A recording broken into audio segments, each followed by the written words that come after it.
How's it going, everyone? I want to talk a couple of PlayStation news topics and updates in this video. Blue Protocol, a hotly anticipated free-to-play online action RPG, has gotten a delay on PlayStation 5. The Japanese version of the game will be coming on June 14th in Japan, but unfortunately over here in the West, it was scheduled for the second half of 23, but it is seeing a delay into 24. A closed beta test on PC will be happening in the second half of the year. We'll talk all about it.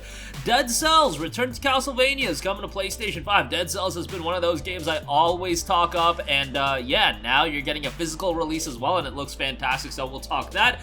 And a very nice update on Final Fantasy 16, and a nice change of pace when you talk about the gaming climate today, in today's industry and games releases. We'll talk about that at the end of this video. But Blue Protocol for PC launches June 14th in Japan, delayed until 2024 in the West. Pre-registration is available right now.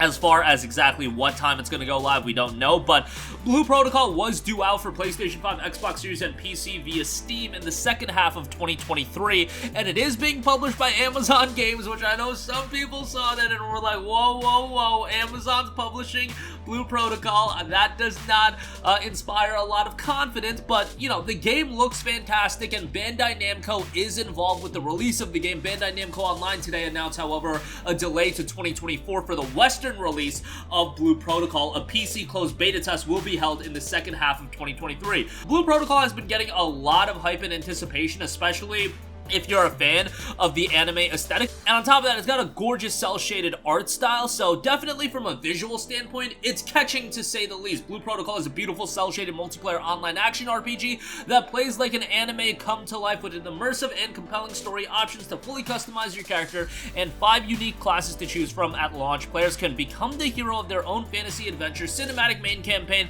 and ample side content. Blue Protocol takes players on a heroic journey on a world teetering on the brink of destruction after millennia of conflict and technology. As you journey, you'll encounter various characters who illuminate the history and guide them as they face down powerful foes and unlock their memories. In an epic adventure, players can also explore beautiful worlds and get to know the inhabitants as they complete side quests, hone their skills in different challenges, and enjoy fishing and more. You've got 5 classes at launch: Blade Warden, Twin Striker, Keen Strider, Spellweaver, and Foebreaker, all offering a different play style. And with all of that, each class is a unique set of skills that can be strengthened and modified with skill points which players earn by raising their class level. As players increase a skill to its max level, they'll unlock a new class ability, and you can also switch classes whenever you want. You'll also be able to utilize the power of Echoes, a summoning ability, the spiritual remnants of mystical creatures, character customization, and dynamic multiplayer as well. You can play the game solo, but you can also take on group content, including fields and dungeons for up to 6 players, and even more than that with the epic raids for larger groups. Gameplay can also trigger rare open world bosses that drop rare loot. Again, Japanese release June 14th. Unfortunately, the Western release has been delayed until 2024. Moving on from that, Dead Cells Return to Castlevania, incredibly well received. It's an extension to Dead Cells and adding new content to the game, Castlevania-themed content, and a marriage of 2 pretty popular IPs. I know Dead Cells is still relatively new, but Castlevania and Dead Cells working together, I mean, that was just fantastic to see. And now, publisher Merge Games and developer Motion Twin have announced a new physical and special editions of roguelite platformer Dead Cells, and it'll be including the downloadable content Return to Castlevania and all previous downloadable content and updates on top of that. In Dead Cells Return to Castlevania, the grand gothic action of Konami Classic crosses over with the award-winning roguelite to blistering effect in an all-new 2D action adventure with Castlevania's iconic characters and unforgettable world. With the physical edition available for pre-order today, standard retail editions of Dead Cells Return to Castlevania will feature reversible retro cover art harking back to the Nintendo Entertainment System and original PlayStation eras, while the deluxe signature edition adds a host of collectible extras, including the epic CD soundtrack, an exclusive art book, pin badges, and more, featuring the original base game for Dead Cells along with the downloadable contents Rise of the Giant, The Bad Seed, Fatal Falls, and the Queen of the Sea, plus 34 free updates. Return to Castlevania introduces a brand new storyline across 2 new biomes. With the signature edition, if you do want to get that, it'll be on PS5 and Nintendo Switch, you'll get a standard copy of the game with retro reversible cover, unique signature edition outer sleeve, alternate disc soundtrack featuring 28 Castlevania tunes reimagined in a Dead Cell style, collection of 4 enamel pins, exclusive art book, 5 snapshot photo souvenirs of the beheaded in Castlevania, lenticular castle card, 4 Dead Cells, Return to Castlevania postcards featuring printed signatures, and a special edition collector's box.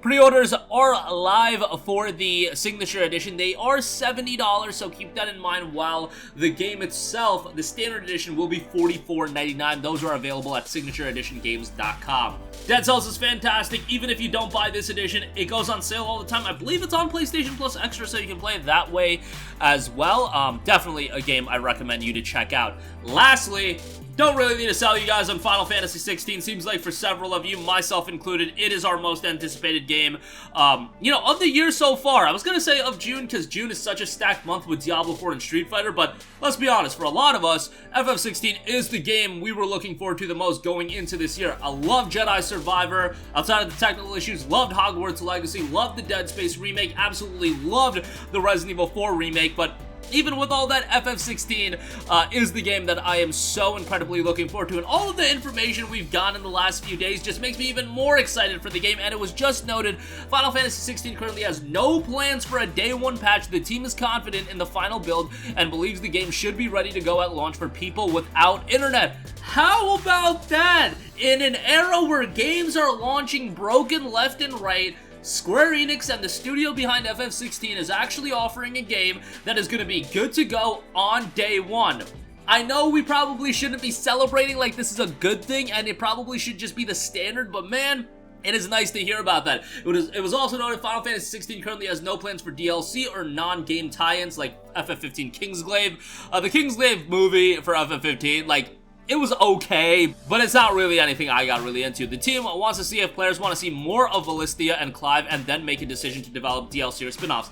Based on what everybody's saying about this game, I think it's going to be a really well-received Final Fantasy just because we're getting that idea. I feel like we never got that idea with FF15. FF15 still had a lot of questions and concerns the whole way leading into the release of the game. With FF16, you're hearing statements like this could be the defining RPG of the early portion of the generation. Everything is looking so good. The story is mature, etc., etc., that I'm really expecting a slam dunk home run out of this game. Maybe it is a little bit me pushing the cart before the horse, but have a confident feeling that this game is going to turn out really well, and ultimately, whether that be a DLC content that they're going to do, a spin-off game, if the game is received incredibly well, we'll see how it ultimately turns out in terms of, how much finality there is in the story. But I think they also are expecting this game to be a start-to-finish cohesive experience that isn't gonna, require you to buy some DLC. I don't think they're gonna do that. Where FF15, oh baby, they do right away. You want extra content for this game. You're gonna pay for extra content for this game. They had that in their head clearly right out the game when you see how that game was structured.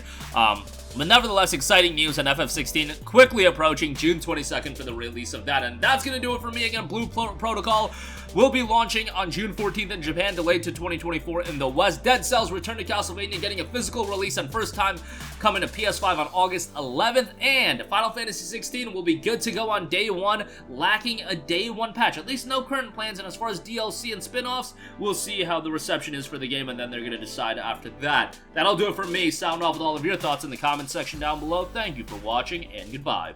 Hey guys, we hope you enjoyed the video, and if you did, make sure to hit the subscribe button, and if you're already subscribed, do us a favor and hit the bell icon. This way you'll be notified whenever we post a new video. That's the best way to keep up with all of our uploads, and we usually try to upload 2 videos a day. And with the bell icon hit, you'll be notified whenever we do upload a video. As always, thanks for watching.